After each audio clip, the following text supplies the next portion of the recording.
we say something about the impact of an El Nino or La Nina that goes beyond just saying, well, it's going to be wet or dry, but rather can we quantify how much the odds of being in the extreme tail of the distribution, at the really high end or the really low end, can we say something about that? And the advantage of approaching it like that is that you can allow for nonlinearity. So, which means that you can have a behavior of the wet tail of the distribution that is different from the dry tail, and you can also allow for differences between El Nino and La Nina in that they are not always just the equal and opposite of each other. And so hopefully this will become clearer as we go forward. Some people may recognize that this is a figure that was originally posted in the IPCC report in 2012, but it's a very universal concept. So if there are two panels there, one shows shifted means and the other one shows changes in variability, in this case increased variability, and the basic idea is that when you have your normal climate distribution, can you say something about the conditional distribution when you have an El Nino or La Nina in this case? The original context, of course, was climate change, but it's the same idea. What you can see where these boxes are highlighted, that's about 20%, and which is what we are focusing on. So it's the upper 20% or the lower 20%. And if you shift the distribution to the right, which is what you're seeing here, the stippled line, then the odds of being in the upper end of the original distribution are increased, and the odds of being in the low end are decreased. And the lower panel, which shows the increased variability scenario, there is this issue that maybe you're just getting more extremes on either end. You may have heard about that concept in climate change, but this is also true in some cases for the extremes associated with El Nino and La Nina. Northern California comes to mind. So in any case, I think I will just leave it at that and go to the next slide. And that's the one that how you move around that web page. So there is that original link, and then you have to pick whether you are in El Nino or La Nina. Then I want you to pick precipitation, and then there's the option of either increased risk or decreased risk. So let's start with increased risk, and then December through February, which is the winter season that's coming up. And then when you click on plot risk of extreme events, you get a map that I will discuss next. So the next slide, which is applicable to this winter. So we have a La Nina winter this year. The index that's used here did not say we had a La Nina last year. Some people argue that we did, but this index didn't say that. So for December through February, if you look at this map, there's red and green, which is, apologies to people that are colorblind. I know that's unavoidable in this context. But if you look at this map, there's a lot of red from New Mexico all the way to Florida.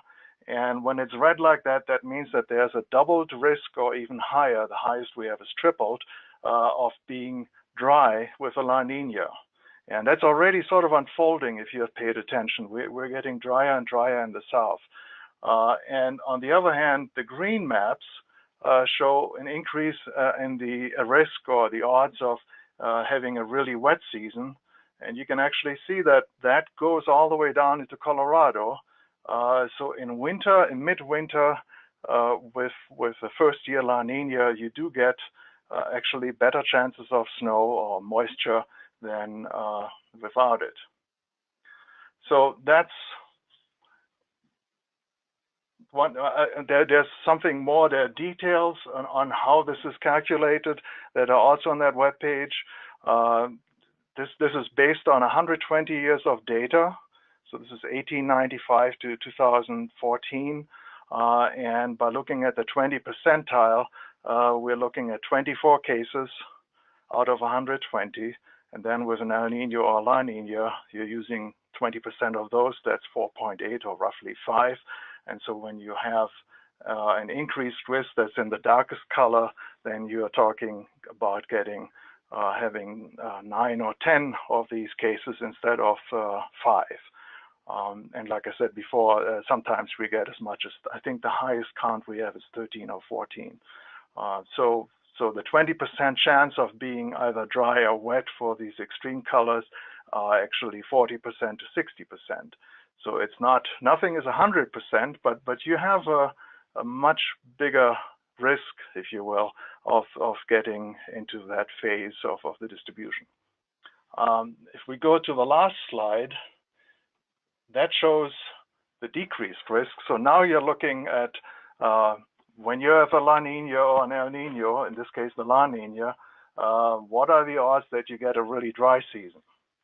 And the good news for the Inner Mountain West from Utah and Colorado northward is that there is very little risk of having a dry winter in that first year La Nina in that region. But in California, for instance, there's now some yellow, which means that there's very little chance that you're going to have a really wet winter this year.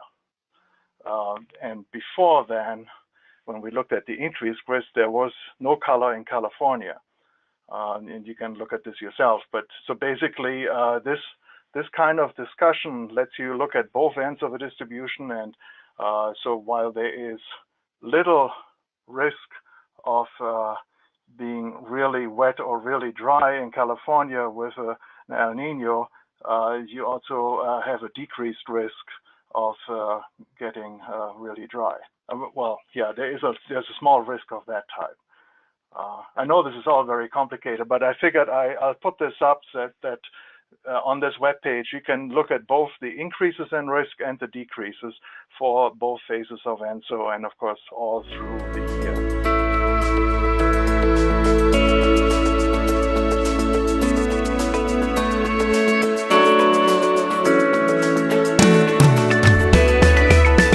State of Colorado, we have a drought water availability task force that meets almost monthly.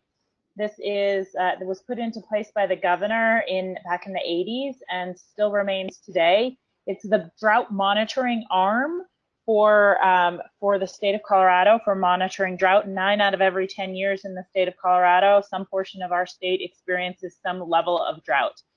Now, that's not always extreme drought, and it's not always persistent drought, but it does certainly impact our water resources and our water availability.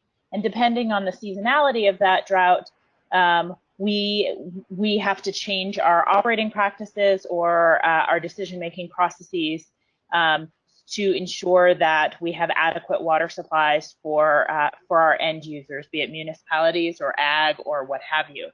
So the Water Availability Task Force, as I said, is that monitoring arm for the state of Colorado, where we really keep an eye on kind of what is happening with the weather and whether or not any issues are arising. And so with that, we meet monthly and we monitor things that you would think make sense to monitor from a drought standpoint in a snowpack driven system. So we monitor snowpack, we monitor precipitation, we monitor temperature, we monitor reservoir storage. But with Colorado, things can change very quickly, and we never really know what is going to happen around the corner. So for the last 10 to 15 years, we've been looking at seasonal forecasts, and we do work with Klaus on this. We've also worked with other folks at CPC to get a grasp of the seasonal forecast and what is happening on the seasonal forecast, especially with ENSO, which really drives a lot of the weather that we get within Colorado. And so we know that if we're in an El Nino or a La Nina, we can expect more. We can expect certain conditions. So for instance, if we are in a second year La Nina, we can be pretty certain that it's going to be a dry year. If we're in an El Nino, we're more likely to be wet. And then in a first year La Nina, oftentimes we can get snow in some portions of the state and then dry pockets in other portions of the state. And so that information, while it's not necessarily directly tied to our decision making, is one more layer of information that we use to inform our decision making processes. So for instance, if we are in a second year of a La Nina and it's been really dry and really warm, we're about to go into our snowmelt season, and we're trying to make decisions about reservoir operations, then we can use that information to help inform the decision-making process and say, you know, we think that there is a increased likelihood that we will continue to be dry throughout the irrigation season as a result of being in a second year La Nina. So we use those seasonal forecasts as kind of a secondary layer of information for the decision-making process within the state of Colorado. We then give all that information to our end users, to our water providers, to our agricultural sector, so that they also have access to that information and can use it as a layer in their decision-making process.